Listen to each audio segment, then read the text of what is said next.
माँ, माँ। अरे क्या माँ माँ कर रहा है? बकरी का बच्चा है क्या? अरे माँ, मजाक छोड़ो। मुझे फाइनली वो मेन चौराहे वाली दुकान मिल गई है। अब देखना, आपका बेटा दुगनी स्पीड से पैसा कमाएगा। ओफो, ये क्या? मेरी ऑनलाइन मेकअप क्लास चल रही है। इतनी जोर से क्यों बोल रहे हो आप दोनों? अरे मेरी धर्म पत्नी जी, मेकअप क्लास बाद में करना। वो चौराहे वाली दुकान मिल गई है हमको। अरे वाह! रुको, मैं अपनी माँ को फोन लगाकर बता देती हूँ। अरे मैं भी अपने रिश्तेदारों को बता देती हूँ। कितनी खुशी की बात है। हाँ हाँ, मैं भी अपने दोस्तों को बता देता हूँ। 1 हफ्ते बाद रजिस्ट्री है। बस, घर में खुशी का मौका था। उन तीनों ने अपने अपने फोन उठाए और लोगों में बात फैलाना शुरू कर दिया। और रही सही कसर, श्वेता बहू ने अपने पड़ोस में सबको बताकर कर दी। अरे वर्मा आंटी, अब हम भी जल्दी कार ले लेंगे। घर का रेनोवेशन होगा और ठाट से रहेंगे हम भी। अरे, ऐसा क्या हुआ? लॉटरी बाटरी लग गई है क्या? अरे, इस बार चौराहे वाली मॉल में हमको भी दुकान मिल गई है। दुकान नंबर 21, जो एकदम चौराहे पर है। अब ग्राहक बढ़ेंगे तो आमदनी भी बढ़ेगी ही ना। अरे वाह, कितनी खुशी की बात है। मैं बहुत खुश हूँ तुम्हें इतना खुश देख के। बाकी एक बात कहूँ, सबको मत बताते फिरना। किसी की नजर लग जाएगी तो खुशी की खबर वापस लौट जाएगी। हैं? ऐसे थोड़ी ना होता है। अब डरा रही हो।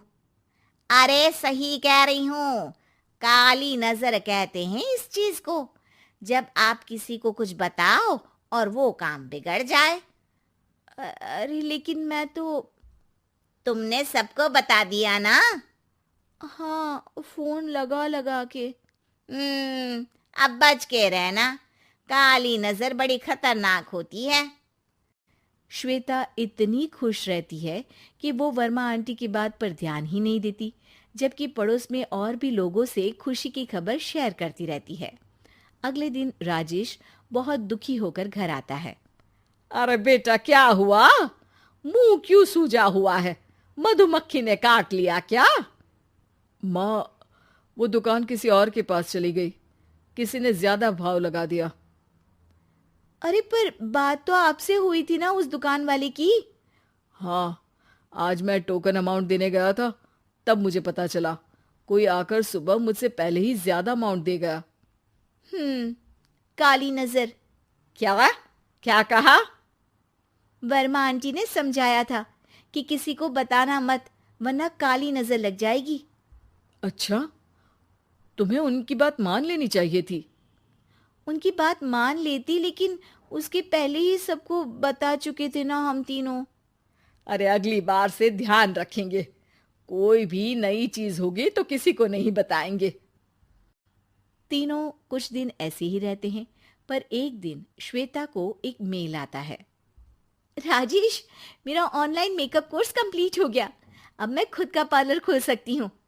अरे वाह, अपने मोहल्ले में ही खोलते हैं। ये जो घर के सामने दुकान है ना, वहीं। हाँ, यहाँ सस्ती भी मिल जाएगी।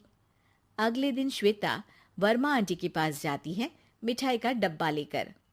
अरे आओ आओ, कैसे आना हुआ? जोर से नहीं बोलूंगी। वो सामने वाली दुकान है ना, वहां मैं अपनी पार्लर की दुकान खोलने वाली हूँ। उसकी मिठाई है। अरे वाह, बहुत बधाई हो तुमको। हाँ, मैं कमाने लगूंगी तो राजेश पर पूरे घर का बोझ नहीं रहेगा ना आंटी जी। ये तो है। पर ये बता कि तूने ये बात किसी और को तो नहीं बताई ना?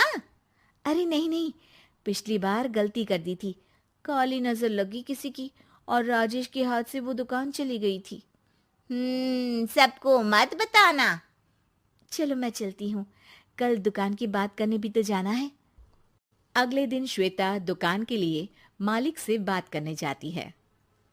अरे लेकिन दुकान तो हम कल रात को ही किसी को दे चुके हैं। कल ही? हाँ, कल ही। 2 दिन बाद कोई यहाँ पार्लर भी खोल लेगा। अब कहीं और दुकान देख लीजिए। अरे पर हमको भी तो पार्लर ही खोलना था। हाँ भाई, एक ही दुकान है, आधी आधी तो नहीं दे सकता ना मैं। राजेश और श्वेता घर पर हताश होकर आ जाते हैं। इस बार तो किसी को बताया भी नहीं था, अब किसकी काली नजर लग सकती है। सुनो, तुमने माँ को बताया था क्या? अरे कैसी बात कर रही हो, माँ की नजर थोड़ी ना लगेगी। पक्का तुमने किसी को नहीं बताया था ना? सिर्फ वर्मा आंटी को बताया था, उन्होंने ही मुझे किसी को नहीं बताने को कहा। अरे यार, तुम भी सही हो। मेरी माँ को नहीं बताने को कह रही हो, पर वर्मा आंटी को बताना तुम्हें जरूरी लगा। अरे वर्मा आंटी ने ही तो काली नजर के बारे में बताया था ना, वो हमेशा हमारा भला ही तो चाहती हैं। मेरी माँ भी हमारा भला ही चाहती है। अरे पर चिल्ला क्यों रहे हो? बात नहीं कर सकते क्या आराम से? नहीं आता वो आराम से बात करना, और करना भी नहीं चाहता हूं मैं। दुकान जाने का दुख गुस्से में बदल गया था और राजेश और श्वेता में बात बंद हो गई थी। 2 दिन बाद मोहल्ले में पार्लर का इनॉग्रेशन हुआ, जिसमें मोहल्ले के सभी लोगों को बुलाया गया, पर श्वेता, राजेश और माँ नहीं जाते। माँ, अंदर आ जाओ, क्या देख रही हो? अरे नया पार्लर देख रही हूं अपने आंगन से। देखो, माँ को दूसरे का सुख देखने में कितना मजा आ रहा है, मेरा दुख नहीं दिख रहा इन्हें। यह मेरा पार्लर भी तो हो सकता था। अरे चुप रहो यार, हर बात में लड़ाई क्यों ढूंढ रही हो? राजेश और श्वेता फिर बहस करने लगते थे। तभी माँ ने दोनों को बाहर बुलाया। अरे जरा देखो तो, दुकान चलाने वाले का बोर्ड पर नाम क्या लिखा है? श्रुति वर्मा। गाड़ी निकाल बेटा, हमें कहीं जाना है। काली नजर का इलाज कराने? राजेश अपनी बाइक निकालता है। तीनों ट्रिपलिंग कर रहे हैं। माँ राजेश को उस मॉल वाली दुकान पर लेकर जाती है जहां राजेश अपनी दुकान खोलने वाला था। यही दुकान लेना चाहता था ना तू? हाँ, पर इनको भी दुखी करने लेकर आई हो क्या यहाँ पर दुकान दिखाकर? वह काफी नहीं था? अरे श्वेता, थोड़ा सब्र रख, अभी पता चलेगा कि हम यहाँ क्यों आए हैं। बता, इस दुकान चलाने वाले का नाम क्या है? अनुपम वर्मा। कुछ समझ में आया? वो दुकान वाली श्रुति वर्मा, ये दुकान वाला अनुपम वर्मा, और हमारे पड़ोस में हमने उस दुकानों के बारे में बताया किसको था? अब वर्मा आंटी को। मतलब वर्मा आंटी ही हमारा काम बिगाड़ रही है? नहीं नहीं, ऐसा नहीं हो सकता, ये बस इत्तेफाक है। राजेश अपना फोन निकालता है और श्रुति वर्मा और अनुपम वर्मा के नाम फेसबुक पर सर्च करता है, जहां ये दोनों ही वर्मा आंटी के रिश्तेदार होते हैं। श्वेता को समझ में आ जाता है कि वर्मा आंटी की ही नजर खाली नजर है। अब क्या करना है? कोई भी खुशी की खबर हो तो काली नजर से बचना है, यानी वर्मा आंटी से बचना है। अरे पर मुझे ये समझ में नहीं आया कि वो हमारे साथ ऐसा क्यों करेंगी। अरे बेटा, एक सीख है, दूर के आदमी को आपकी तरक्की से कम परेशानी होगी, पड़ोसी को ज्यादा। दोनों माँ की बात में हामी भरते हैं और अगला काम चुपचाप करने की कसम खाते हैं, ताकि आगे से वर्मा आंटी कोई काम ना बिगाड़ सके। सृष्टि बचपन से ही दिखने में सुंदर नहीं थी, लेकिन अमीर बाप की बेटी सृष्टि पर उसकी माँ जान छिड़कती। मेरी बेटी कितनी प्यारी है, भगवान सबको सृष्टि जैसी बेटी दे। सृष्टि धीरे धीरे बड़ी होती है। एक दिन सृष्टि की सहेली कहती है, तू दिखने में कितनी अजीब सी है, लेकिन मैं जानती हूँ हम सब में सबसे अच्छी शादी तो तेरी ही होगी। तेरे पापा अमीर जो है। और बता नहीं सकते यार, दहेज तो हर कोई देता है, ये क्या ज्यादा ले जाएगी अपने पति के लिए? अरे बड़े शहर में कोठी है इसके पापा की। अरे पापा की है ना, कौन सी इसकी है? इसकी होती तब तो कोई भी लड़का इससे शादी कर लेता। अरे पापा की मतलब पापा की है तो मेरी ही है ना। किसने कहा? अब तेरी तो तब होगी ना जब तेरा भाई ना हो। वैसे भी शादी के बाद सारी प्रॉपर्टी भाई के नाम होती है। सृष्टि समझ जाती है कि उसे किसी भी हालत में माँ बाप की सारी प्रॉपर्टी को अपने नाम करना है, लेकिन कैसे? एक दिन सृष्टि का भाई शीनू कहता है, बहन क्या कर रही है? तुझसे एक बात करनी है। अरे हाँ हाँ करना, मैं तो तेरी बहन हूँ। बहन मेरी लाइफ में ना एक लड़की है, बहुत अच्छी है।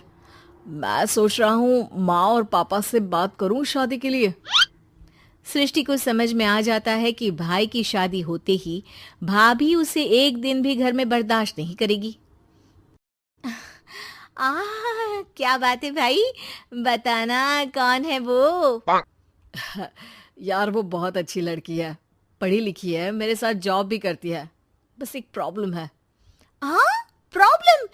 क्या प्रॉब्लम है भाई? यार वो शादीशुदा है, लेकिन उसके पति ने उसे सिर्फ इसलिए छोड़ दिया क्योंकि उसके माँ बाप दहेज नहीं दे पाए। सृष्टि ये सुनकर न जाने क्यों खुश हो जाती है। अरे भाई तो क्या हुआ, लड़की तुझे तो पसंद है ना? शीनू को लगता है कि बहन उसे समझ रही है। वो इस बात से अनजान होता है कि उसकी बहन की मंशा पूरा घर हड़पने की है। सृष्टि अपनी माँ से कहती है, मम्मी मुझे तो बहुत चिंता है। पता है शीनू क्या कर रहा है? अरे क्या कर रहा है, वो तो काम पर जाता है और वापस घर आता है। नहीं ना माँ, वो यही तो नहीं कर रहा, बाकी सब कर रहा है। आपको पता है उससे प्यार है, और वो भी एक शादीशुदा लड़की से। ये क्या हो गया? मैं सोसाइटी में क्या मुंह दिखाऊंगी? अरे तेरे पापा तो यही कहेंगे कि मैंने ही उसे बिगाड़ दिया है। माँ देखो, मेरी बात मानो, पापा पर भी विश्वास करने की जरूरत नहीं है। अब आप ही बताओ, पापा इतनी देर घर के बाहर रहते हैं क्यों, बोलो?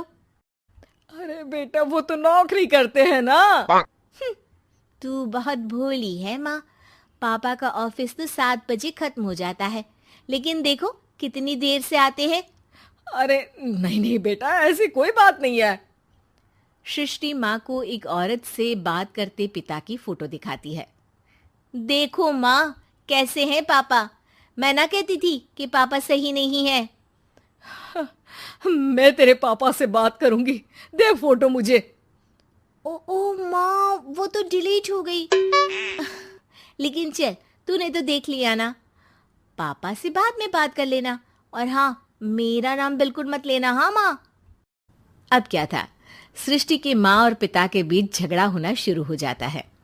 सृष्टि के मन में क्या चल रहा था कोई नहीं जानता था।